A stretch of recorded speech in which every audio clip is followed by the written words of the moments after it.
Alicia, you ask about the poem My Osama bin Laden t-shirt. Yeah, it's totally based on real events. Like, that's one of the poems in which I just wanted to capture the story with the highlighted points that I thought made it interesting to me. Um, yeah, I mean, as far as telling you how it happened, I think it's all there in the poem. We lived in Korea. My ex partner and I lived and worked in Korea for 2 separate years. And I don't even remember what part of Korea it was in. We were wandering around, we might have been buying groceries, we might have been going out to grab a bite to eat, and someone was selling a bunch of stuff out of the back of a truck.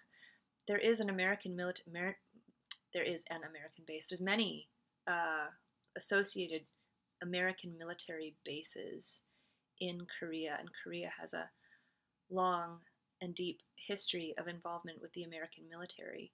So um, you it would make sense that you would see a Korean with a bunch of American military surplus.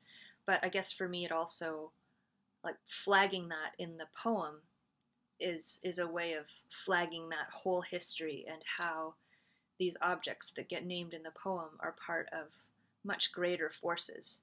And so I think for me, the poem and the object that I focus on, that T-shirt, I just found to be such an interesting convergence, such an interesting meeting of all of these different identities and national forces and migrations and trade. Um, I thought the life of that T-shirt was an interesting thing that could make you think.